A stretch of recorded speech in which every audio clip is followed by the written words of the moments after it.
உங்கள் அக்னி headlines டுடேனுடைய editor. இன்றைய செய்தி, தமிழகத்தினுடைய முதல்வர் மதுக்கடைகளை படிப்படியாக மூடுவேன் என்று ஒரு வாக்குறுதியை தேர்தல் நேரத்திலே அறிவித்தார். ஆனால் அது நிறைவேற்றப்படாமலே இருக்கிறது. அதற்கு காரணம், அரசு அதிக வருமானத்தை தேடி கொடுப்பதாக இந்த மதுபான கடைகள் இருப்பதாக தமிழக முதலமைச்சர் அவர்கள் நினைக்கிறார்கள் என்று நான் நினைக்கிறேன். தமிழ்நாட்டிலே இன்று பல இளைஞர்கள் தன்னுடைய வாழ்வாதாரத்தை இழந்து மதுக்கடையிலே மதுவை அருந்திவிட்டு வழிப்பறி, கொள்ளை, கொலை, வாகனத்தில் அதிக வேகமாக சென்று உயிரிழப்பு, இது போன்ற நிகழ்வுகள் தொடர்ந்து நடந்து வருகிறது.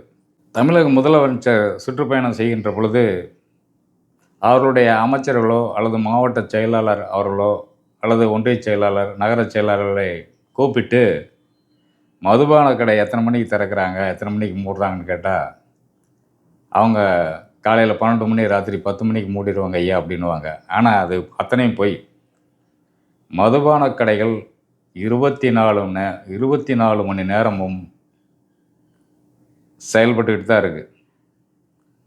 10 மணிக்கு, இரவு 10 மணிக்கு அடைச்சாங்கன்னா அங்கே இருக்கிற பார் எடுத்து நடத்தக்கூடிய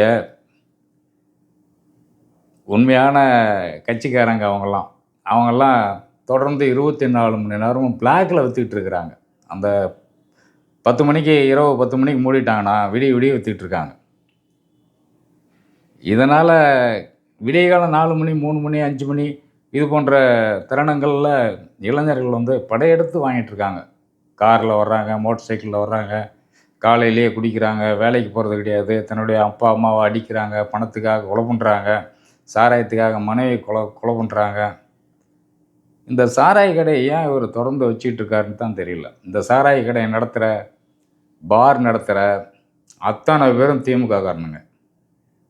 நான் கோபமாக பேசிகிட்டு இருக்க காரணம் என்னென்னா, இந்த சாராய கடையை மூடணும். முதல்ல விபத்துகள் அதிகமாகிட்டுருக்கு. சாலை விபத்துகள் தொடர்ந்து இன்றைக்கி பல பேர் இதனால் மரணம் அடைஞ்சிட்ருக்காங்க. இதனால் மற்றவர்களுக்கும் இடைஞ்சல். காரில் போகிறவங்க ஏதோ ஒரு விபத்தை ஏற்படுது, சாராயத்தை குடிச்சுக்கிட்டு வந்து வண்டியில் குறுக்க வந்து உழுவுறானுங்க, மோட்டர் சைக்கிளில் தாறுமாறாக ஓட்டுறாங்க. எந்த நேரமும் கணக்கு கிடையாது. போலீஸ் ஒரு பக்கம் சாராயம் குடிக்கிறவங்களெல்லாம் பிடிச்சிக்கிட்டு தான் இருக்கிறாங்க, வாகனத்தை ஓட்டக்கூடியவர்களையும் பிடிச்சிக்கிட்டு தான் இருக்கிறாங்க.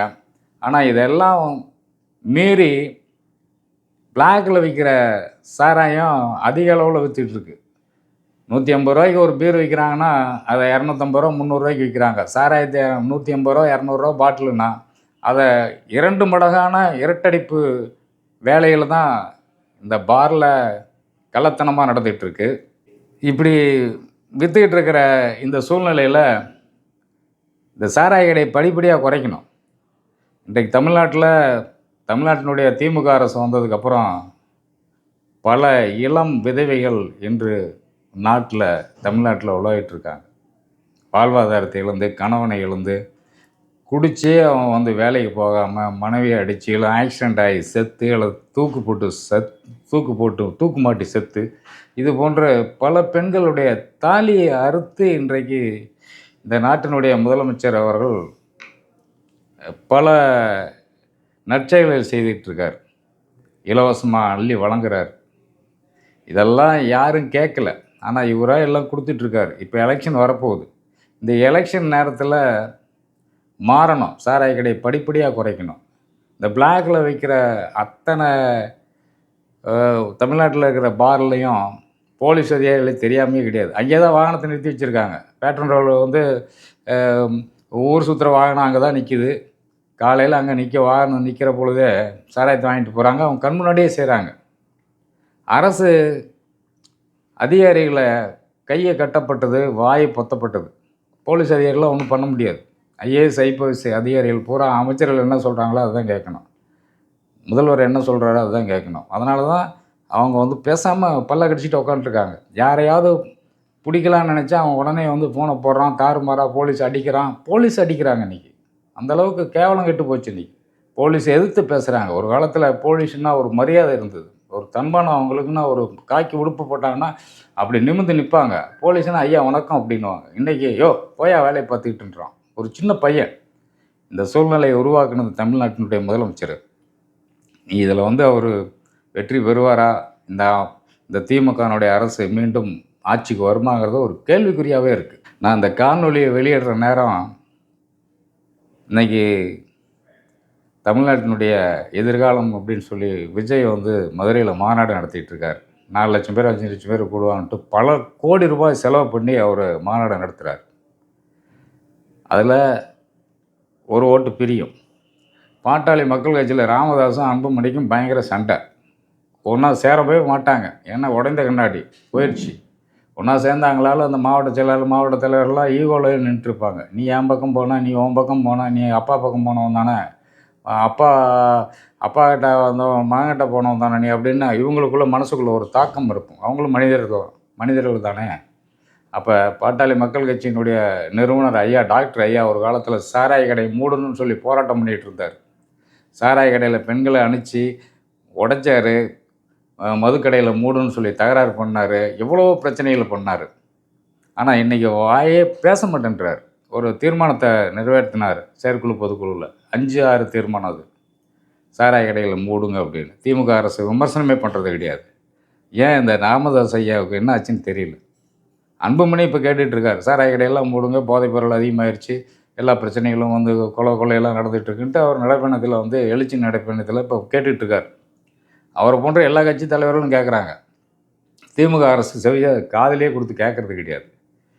இனி திமுக அரசினுடைய ஆட்சி வந்து எண்ணப்படுகிறது என்பது தான் பொதுமக்களுடைய கருத்து. முதலமைச்சர் வந்து ஏதோ சொல்லிகிட்ருக்காரு, நடக்காது. காரணம் கேட்டிங்கன்னா அவர் கொடுத்த வாக்குறுதிகள் சிலவற்றை நிறைவேற்றப்படவில்லை. எங்கே பார்த்தாலும் போராட்டம். போலீஸை வந்து பயங்கரமாக தாக்குற அளவுக்கு இன்றைக்கி போலீஸ் அதிகாரிகள் எதுவும் கேட்க முடியல. எல்லா துறையிலும் லஞ்சமே இல்லாத துறை கிடையாது. லஞ்சம் வாங்கி கொடுக்குறவர் தான் அமைச்சர் இன்றைக்கி இந்த திமுகனுடைய இதில். அதிமுகவில் கூட இப்படி கிடையாது. ஆனால் இன்றைக்கி எல்லா துறையிலையும் லஞ்சம் கொடுத்தா தான் பணியிட மாற்றம். ஒரு டீச்சருக்கு வந்து நீங்கள் அவங்க ஊருக்கு சொந்த ஊருக்கு போகணுன்னா 5 லட்சம் 10 லட்சம் கேட்டுட்ருக்காங்க.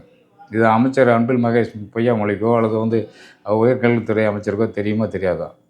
ஆனால் தெரிஞ்சாலும் கூட அவர்கள் தான் அந்த பணத்தை பெற்றுக்கொள்கிறார்கள். முதல்வருக்கு சேர்க்கப்படுகிறதாக ஒரு தகவல் இருக்கிறது. இந்த துறை மட்டும் இல்லை, அனைத்து துறைகளிலும், போக்குவரத்து துறையிலிருந்து அத்தனை துறைகளிலும் இன்றைக்கி லஞ்சம். யார் வாங்குறாங்கன்னா மந்திரி தான் வாங்குறான்றாங்க. இந்த குற்றச்சாட்டு வந்து திமுகனுடைய முதலமைச்சர் தலையில் தான் ஏறுது. உதயநிதி ஸ்டாலின் அவர்களுடைய தலையில் தான் ஏறுது. துணை முதல்வர் தலையில் தான் ஏறுது. இது போன்ற செயல்களை வந்து இந்த அரசு கண்டிப்பாக சாராய கடை முதல்ல 3 நாளே போதும். ஓரளவு குற்றங்கள் குறையும், கொலைகள் விபத்துகள் குறையும். சாலை விபத்து, சாலை தடுப்பு, இந்த மாதிரி வந்து நிறையா நீங்கள் பண்ணிக்கிட்டே இருக்கிறீங்க. பண்ணி என்ன பிரயோஜனம்? ஒரு பிரயோஜனமும் கிடையாது. ஒரு பக்கம் தேசிய நெடுஞ்சாலையில் சாலை விபத்தை குறைக்கணுங்கிறாங்க, மது போதையில் ஒழிக்கணுங்கிறாங்க. ஒரு பக்கம் காவல்துறை ரோட்டில் நின்றுக்கிட்டு கத்திக்கிட்டே இருக்கிறாங்க, மெதுவாக போங்கன்னு சொல்லிட்டு. விபத்தில் நிறைய நடக்கும், பார்த்து போங்க, மது குடிச்சிட்டு போகாதீங்க, ஹெல்மெட் போடுங்க, சீட் பெல்ட் போடுங்கன்னு சொல்லி அவங்க ஒரு பக்கம் அவங்களுடைய வேலையில் செஞ்சிட்ருக்காங்க. இன்னொரு பக்கம் போக்குவரத்துறையுடைய அதிகாரிகள், வட்டார போக்குவரத்தில் இருக்க அவங்க காலையில் கண்டா இதே ஒரு கிளாஸாகவே எடுத்துகிட்ருக்காங்க. மேற்கொண்டு திமுக அரசினுடைய நாட்கள் எண்ணப்படுகிறது. மீண்டும் வேறொரு புரட்சிகரமான ஆட்சிகள் தமிழக மக்களால் விரும்பி வரப்படும்.